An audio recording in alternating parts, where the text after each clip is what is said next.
Hey guys, welcome to another commentary. This is going to be the highlight match of the All-Star Series. Final one between, well, not final for me because I'm going to do Boxer versus Yellow on the 10K mark, which is about 50 subscribers away. Special thanks to everybody who's subscribed over time and whatnot. You guys, you all rock, and you are the majority of the reason I keep doing this. The other reason is because, hey, StarCraft, it's awesome. Looks like we're going to have Bisu as soon as I see a race, because I can't read Korean still. I should work on that. I should work on getting better at StarCraft and reading Korean. 12 o'clock position we have Bisu in orange, it looks like. 6 o'clock position we have Jaedong in red. Actually, sorry, yellow. Yellow and red. Looks like they did the opponent switch. This will be on Destination, which is a really fun map altogether, and I think it's going to be a really good map for this particular matchup. And if I'm going to say, if I was going to predict anything flat out, I feel like Bisu's going to cheese, and that Bisu in some form or another is going to involve DTs. Because he's Bisu. I mean, that's his signature thing. I mean, how can you not use DTs if you're Bisu? Right now, I feel like the overall Zerg versus Protoss metagame still off. I don't think he's going to play right under Jaedong's hands. I think he's going to do something crazy and creative. And Jaedong is Jaedong. I think he'll play standard because it's the all-star match, and yeah, already sending a probe across the map. I don't think he's placed a pylon just yet. I don't think he's placed a pylon at all, so I don't think this is a scouting probe. Could be just really wanted to check the early scout. Never mind, he did place a pylon in his front door. Just kidding. Looks like he's going to go for fast expansion. And it looks like Jaedong opening up with the 9 pool, which puts him, overpool, which puts him in a really good position, actually, because really Destination's hard for Protoss players because of the Zergling run by, and it's really difficult to defend that front door. I've seen some really creative front door seals off the fast expansion. I kind of want to see Bisu's preferred, but even if you do manage any form of seal, it's such a wide choke off the secondary, and the Zerglings can scoot all the way around. Then past that, getting contained, it's just really hard not to get contained as a Protoss player, and Zerg just starts expanding everywhere, and yeah, with the 4-hatch builds, it's just creates an absolute mess. So I think I've seen this particularly fast expansion before. Kind of relies on the gateway to blockade a little bit past that, so let's see if Bisu can provide himself a little bit of time. But otherwise it's kind of like a vertical, you put the 2 cannons vertically rather than horizontally, and placing down the pylon to provide a little blockage there to make sure that additional hatchery doesn't go down, or at least he can delay it for some time. And it looks like Jaedong's going to just skip that location altogether, and he's going to go for the location at the 9 o'clock, the lower 9 o'clock. Zergling should be popping in just a second. There's the kind of that vertical cannon, that second cannon hugging in the mineral pile. So is that? It almost looks like it blocks the Nexus here. I don't think it does though. And actually that's a pretty good position for it, because it looks like it'll hit the Zergling should they come around, and it'll still cover that front door. But should Hydralisks in the mid game come across that other lane, it's still going to be very difficult for them to work on it. And it doesn't look like Jaedong's even going to bother testing that front door. Just going to chase after that probe scout. And he's going to place down that 3rd hatchery at his secondary.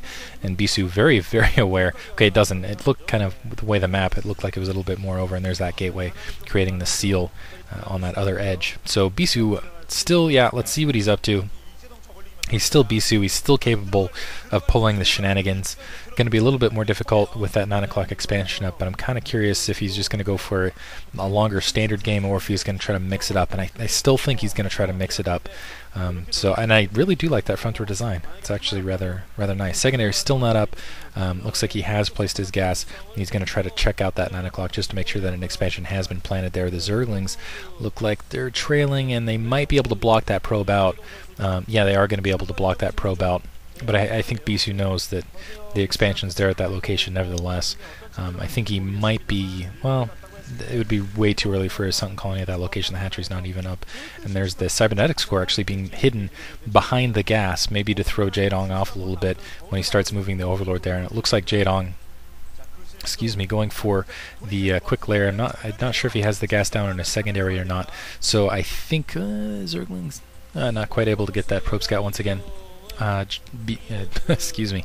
Bisu just now transferring some voice going out. Just now transferring some probes. And I assume here that Jaedong's going to open up Mutalisk off kind of the 3-hatch, and then just do that 4-hatch Mutalisk with the Scourge build, and it's just so frustrating. Second gas placed by Bisu, so Bisu actually might do his his signature build. He might actually open up with the Bisu build. And I think a lot of the mistake that Protoss players have been doing the official Bisu build with the early Corsairs is they send out that Corsair and they keep it out in the field just a little bit too long, and either they ignore the micro and it gets taken out, or they don't protect it. They don't keep a cannon in the backfield, or they don't bring it and kind of hide it over the secondary cannons, and as a result it gets picked off early. They can never get air dominance, and yeah, you need air dominance if you're going to be able to pull off the Bisu build with the DTs kind of supporting. There's that Spire right there. Looks like it's planted before the 4th hatchery. Kind of waiting to see if we're going to see a 4th hatchery at all, or if it's just going to be the straight 3-hatch Muta. And it looks like a couple Zerglings chasing that off. And it looks like, yeah, still not seeing the Stargate. Never mind, there it is. I was about to say, not seeing the Stargate up in the main. It's hard to tell on that mini-map. I thought that was the cybernetics core behind the gas. Finally, that probe scout taken out, but Bisu really got his money's worth out of that, just kind of pressing it all over the field, and a large amount of Zerglings pressing against that front door. It looks like there are 4 Zealots and a second gateway being placed, but keep in mind that front door does not have a 3rd cannon. That cannon does not cover very well, so Bisu is going to have a little bit of a difficulty kind of defending if Jaedong does the full end around. It kind of crashes down. That is a lot of Zerglings. I think he's got enough Zealots to work with it, though, and enough defense to kind of push against it. But it looks like, so Jaedong looks like he was going to press for the edge, and then kind of thought the better of it. He's still probably going to, hammer away at that gas and try to provide some frustration there. Getting a decent surround there, but Bisu able to micro right back out of it, and the Zerglings now pulling back. And that's actually an interesting commit from Jaedong. That's a lot of Zerglings. A lot of Zerglings. Second gas being placed, and there's the additional hatchery. So didn't actually get to see whether they had that second gas or not. And there's the Hydros Den as well. Corsair kind of scooting around the map, just going to do a little bit of scouting. He's going to be able to catch that overload in that upper right corner. And now, Bisu going to go to work, probably going to get those DTs out not too long from now. But again, Zerg players have gotten so adept